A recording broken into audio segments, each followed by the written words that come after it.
स्वामी भाग दूसरा। जो दुनिया के हाल को गौर करके देखा जावे तो मालूम होता है कि सब जीव जंतु सुख के हासिल करने की चाह रखते हैं और उस चाह के पूरा करने के लिए रात और दिन मेहनत कर रहे हैं। जो सुख की देहधारियों को इस संसार में हासिल होते हैं वो सब इंद्रियों के भोग हैं, और इंद्रियां स्थूल शरीर में हैं और ये शरीर और इंद्रियां दोनों जड़ हैं। सुरत यानी रूह की चैतन्यता से चैतन्य शक्ति इनमें मालूम होती है, और जो सुख की इंद्रियों के भोग हैं वे सब नाशवान और थोड़ी देर का आनंद और रस देने वाले हैं। बाद उसके फिर चाह उन्हीं भोगों की बार बार उठती है और हर दफा उन भोगों के हासिल करने के वास्ते जतन और मेहनत करना पड़ता है। गौर करने से यह भी मालूम होता है कि जिस कदर आनंद और रस सुख इंद्रियों का प्राप्त होता है वो सुरत यानी रूह की धार के सबब से है, जो कि वक्त भोग करने के जिस इंद्री का वह भोग है विषय है, इंद्रियों के द्वारे पर आ बैठती है। जो सुरत की धार किसी इंद्री के स्थान पर न आवे तो उस इंद्री का रस बिल्कुल नहीं मिलता है। स्वप्न अथवा ख्वाब देखने की हालत से मालूम होता है कि रस और आनंद जैसा कि जागने की हालत में इंद्रियों के भोग भोगने के वक्त हासिल होता है, उसी कदर सुपन अवस्था में भी प्राप्त होता है।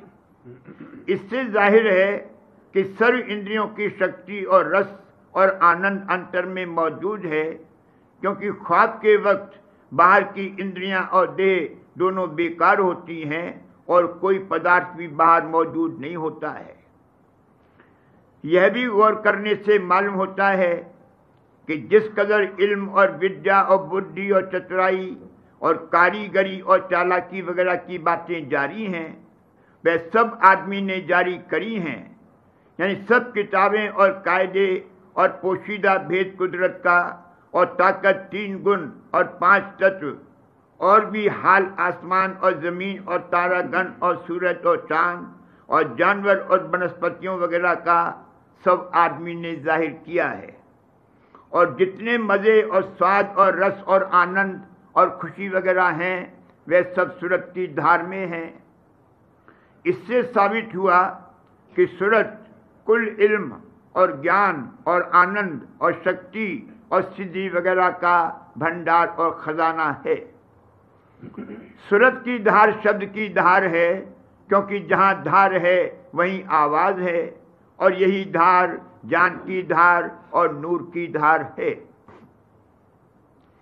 गौर करने से यह भी नजर आता है कि इस लोक में सूरत हर एक जगह में कितनी ही तह या गिलाफ के अंदर है, और यह गिलाफ माया के उस पर वक्त उतार के अपने निज देश या स्थान से जैसे जैसे माया के मंडल में होकर सूरत उतरती आई है चढ़ गए हैं। और माया में बहुत से दर्जे हैं, यानी अति सूक्ष्म और कम सूक्ष्म और सूक्ष्म और स्थूल और ज़्यादा स्थूल और निहायत स्थूल वगैरह वगैरह। सूरत असल में चैतन्य और ज्ञान और आनंद रूप है, पर माया के संग से अनेक धारें मिलोनी की पैदा हुई, और वही धारें अनेक तरह की शक्ति की धारें हैं, जैसे काम, क्रोध, लोभ, मोह, अहंकार वगैरह। और माया के मसालों की मिलोनी के सबब से गिलाफ पैदा हुए हैं। इन्हीं गिलाफों का नाम देह है, और इन गिलाफों का संग और उनमें मोहब्बत करने से सूरत को सुख और दुख भोगने पड़ते हैं। असली रूप सूरत का माया और उसके गिलाफों से बिल्कुल अलहदा है। जैसे स्वप्न के वक्त सूरत को स्थूल देह के दुख सुख की खबर नहीं होती, और गहरी नींद में अंतःकरण के सुख दुख की जो सूक्ष्म शरीर में मालूम होते हैं खबर नहीं होती। इससे साफ जाहिर है कि जिस कदर दुख सुख जीव भोगते हैं वो स्थूल और सूक्ष्म देहियों के संगत से भोगने पड़ते हैं। असली रूप सूरत का देहियों के रूप से बिल्कुल जुदा है।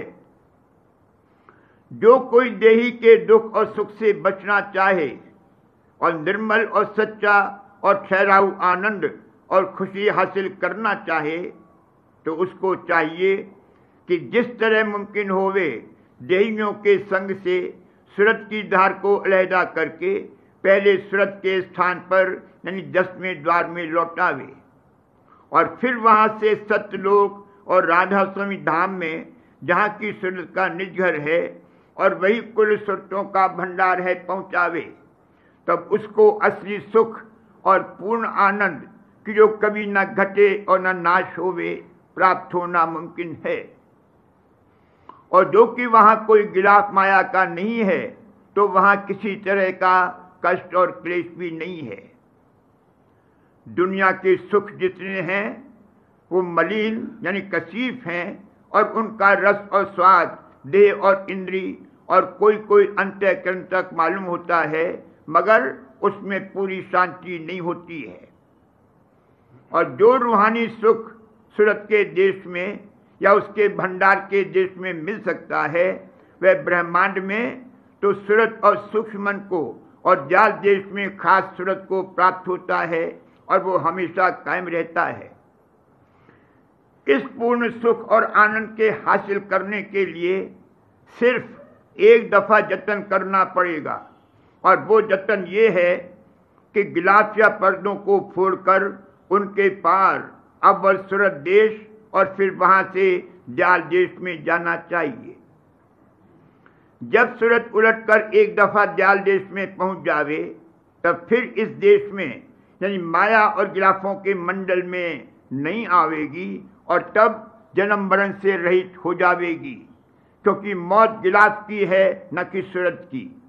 यानी जब सूरत देह को छोड़ जाती है, तब ये देह जैसी असल में जड़ थी वैसी जड़ रूप होकर पड़ी रहती है। इसी हालत को मौत कहते हैं।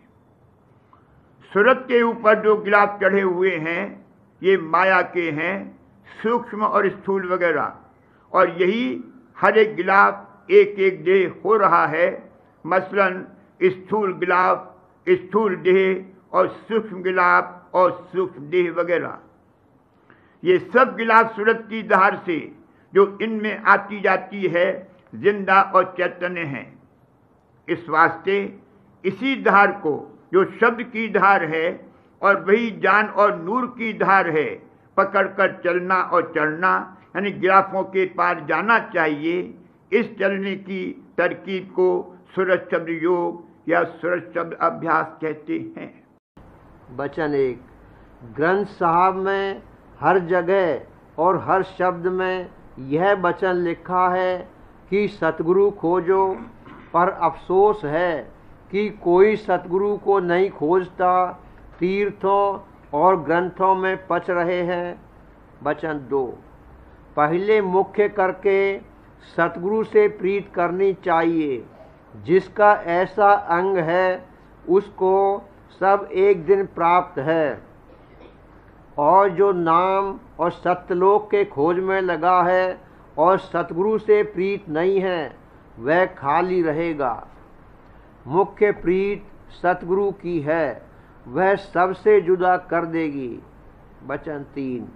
अपनी हालत को अपने अंतर में देखते चलना चाहिए कि काम क्रोध आदि यह सब हमारे बस हैं कि नहीं। अगर नहीं है तो अपने अभ्यास में लगे रहना और किसी से वाद विवाद न करना। इस वचन को सदा याद रखना चाहिए। वचन 4। सतगुरु फरमाते हैं कि मेरा और सेवकों का संग परमार्थ का है, और जो कोई मन के विकारों में बरतेंगे मैं उनका संगी नहीं हो सकता। वचन 5। कर्म, उपासना, ज्ञान, विज्ञान यह 4 हैं, सो बगैर सतगुरु के एक भी हासिल नहीं हो सकता। अगर गुरु पूरे मिलें तो वह जैसा जिसका अधिकार देखेंगे उसको उसी में लगा देंगे, और जो कोई पाखंडी गुरु मिला तो जैसी चेले की रुचि देखी वैसा ही उपदेश कर दिया। इसमें फायदा नहीं होता है बल्कि घाटा, कि फिर वह और कहीं के काम का नहीं रहता। वचन 6। ब्रह्मा को जब कबीर साहब ने समझाया और उसको शौक हुआ कि सत्य पुरुष का खोज करूं, पर काल ने बहका दिया। फिर जीव की क्या ताकत कि बिना मेहर सतगुरु के सत्य पुरुष का खोज कर सके। वचन 7। फरमाया कि पर्चा लेने वाला कोई भक्त होवे तो पर्चा मिले, इस कदर भक्ति किसी की नहीं है जो पर्चा देवे। यह जो तुम कर रहे हो यह नकल है, सो चिंता की बात नहीं है।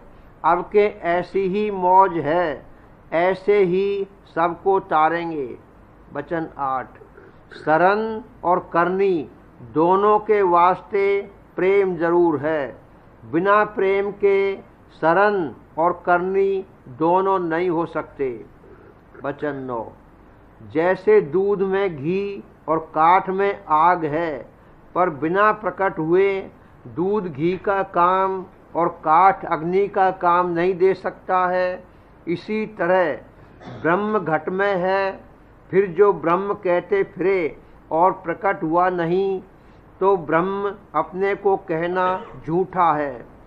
वचन 10। मुख्य गुरु भक्ति है, जब तक यह नहीं होगी कुछ नहीं होगा। जैसे हो सके गुरु भक्ति पूरी और सच्ची करना जरूर है। वचन 11। मालिक तुम्हारे में ऐसे है जैसे फूल में खुशबू, फूल दिखता है पर खुशबू नहीं दिखती। जिनके नासिका इंद्रिय है वह फूल में खुशबू को पहचान सकते हैं, ऐसे ही जिनको गुरु ज्ञान है वह मालिक को अंतर में जानते हैं। वचन 12।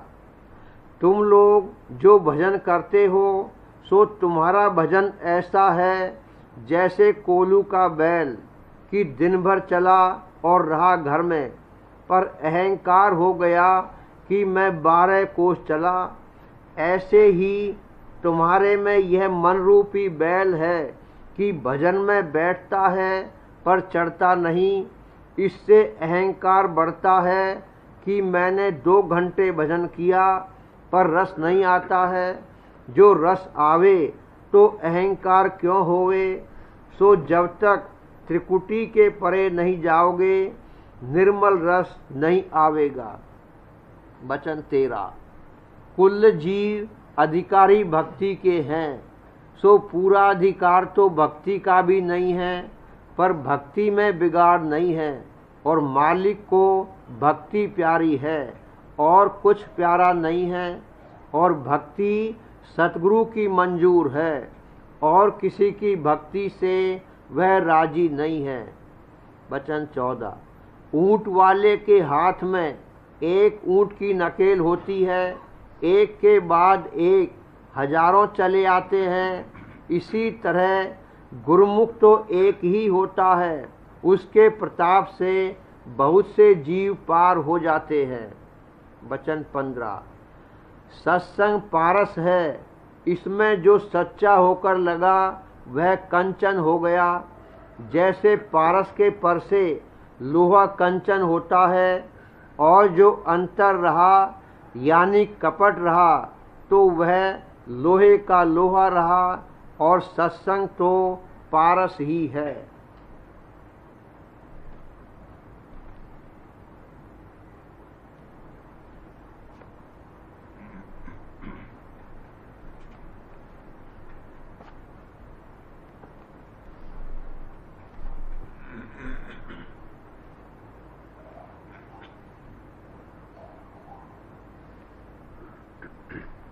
बच्चन बाबूजी महाराज, तीसरा भाग, सिलसिला वचन 7। ऊपर जो बयान किया गया है उससे ये नहीं समझना चाहिए कि उन्होंने अपनी तरह से देह को गला दिया और खाक कर डाला। ये उन्होंने अपने इरादे से या हठयोग की तरह नहीं किया, बल्कि मौत से ऐसा हुआ। जब परमार्थी भाग उदय हुआ और परमार्थी कार्रवाई शुरू हुई, तब मौत से शरीर पर ऐसी हालतें आई। अगर मौत से ऐसा न हो तो उसमें सिर्फ कर्म फल है। अस्पताल में सैकड़ों बीमार हैं जो सूख कर हड्डी हड्डी रह गए हैं। वो सिर्फ अपने कर्म भोग रहे हैं, उनका अभी परमार्थी भाग नहीं जगा है। फायदा उनको भी होगा, यानी कर्मों का बोझ हल्का होगा, मगर मौत से ऐसी हालत आवे तो उसमें परमार्थ और भक्ति फल मिलेगा, सूरत निकलेगी। कहने का मतलब ये है कि जिस्म कायम रखने के लिए मामूली खाना पीना ठीक है, मगर इस तरह की ग़िज़ा खाना या कोई कल्प आदि करना कि जिसमें जिस पर मांस की तह पर तह चढ़ती जाए और बड़ा ताकतवर हो जाए, परमार्थी के लिए मुनासिब नहीं है। अगर ऐसा करेगा तो फिर परमार्थ के काबिल नहीं रहेगा। इस कदर स्थूलता आ जाएगी कि उसमें से सूरत नहीं निकाली जा सकती, उसको नरक की अग्नि भोगनी पड़ेगी। मालिक की कशिश सब पर है और वो सूरत को खींचता है, लेकिन स्थूलता की वजह से ये खिंचता ही नहीं है, बल्कि खींचने वाले को नीचे खींचना चाहता है। खैर, वह तो नीचे नहीं खींच सकता। अगर मालिक जबरदस्ती दया की धार भेजे तो उससे यह तो खिंचेगा नहीं, मगर वो बिजली की तरह आग लगा देगी।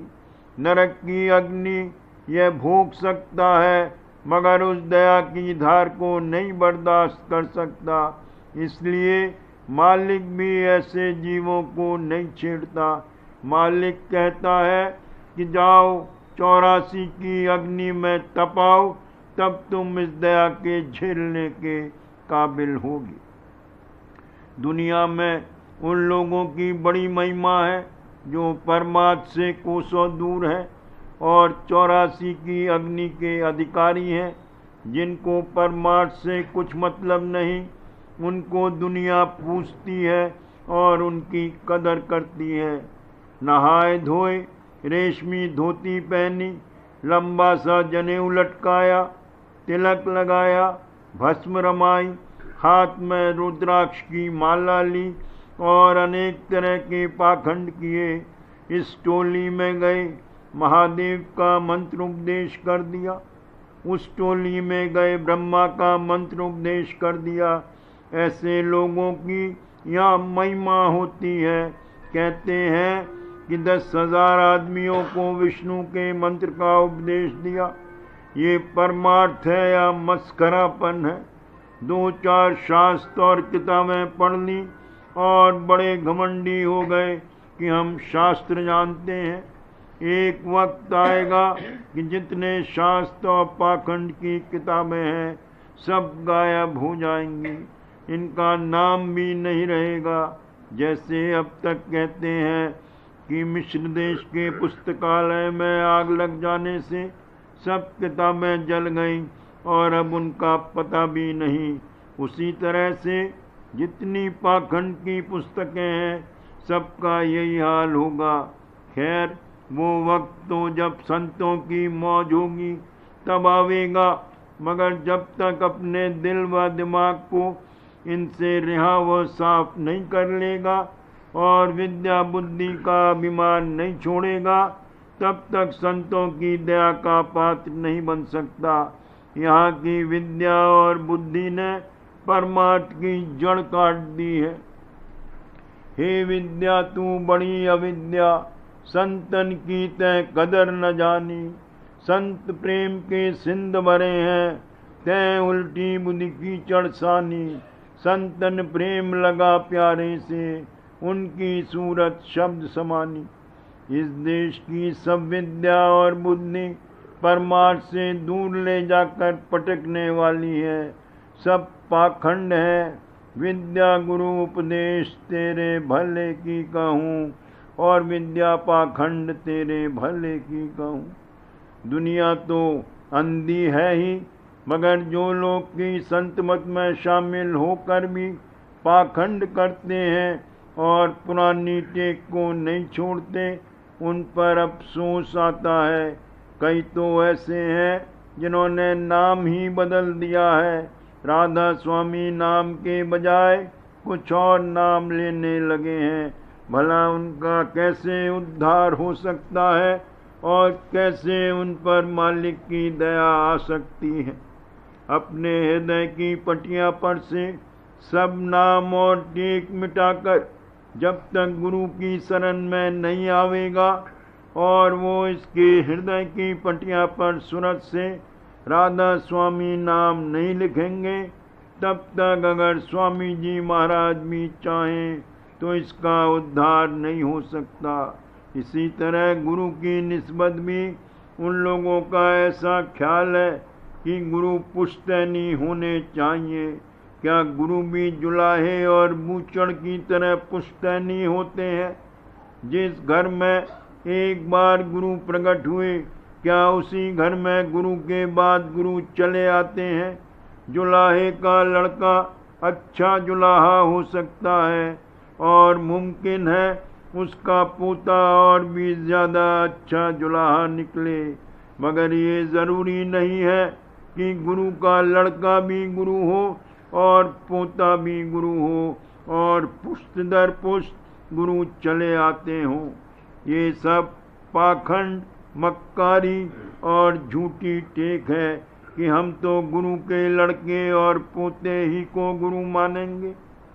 सांसारिक रीति के अनुसार पिता और पुत्र के नाते से गुरु नहीं होते। वो नाता सुरत और शब्द का है। शब्द का भंडार यानी सत्य पुरुष राधा स्वामी पिता हैं और उनकी धार पुत्र है। जिसमें वो सुरत है वही पुत्र है, हर एक में वो सुरत नहीं है।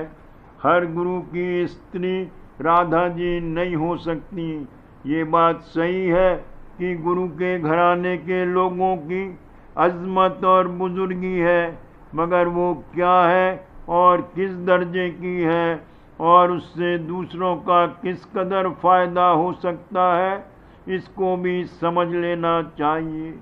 यह भी कोई नियम नहीं है कि गुरु के घर में फिर गुरु नहीं आते। धनी धर्मदास जी के लड़के चूड़ामणि संत थे और एक कबीर साहब का बेटा कमाल था जो ग्रंथ चुरा कर ले गया और अपना अलग मत जारी किया और धनी धर्मदास जी का मत नहीं चलने दिया। धनी धर्मदास जी बड़े धनवान सेठ थे और खूब रुपया कमाते थे, मगर जब कबीर साहब के पास आए तो एकदम से सबसे चित्त हट गया। कहने का मुद्दा ये है कि संत मत में केवल सूरत और शब्द का नाता है। जिसकी सूरत जागी है उस पर मालिक की खास दया है। जो नाम की रसायन के रस में रसेगा वो भक्त शिरोमणि बनेगा। सो ये भी फरमाया है कि अपने जतन से कुछ नहीं होगा, मालिक की दया से सब काम बनेगा। उसी की दया से एक दिन उस देश में बासा पावेगा जहाँ सदा बहार और बसंत है।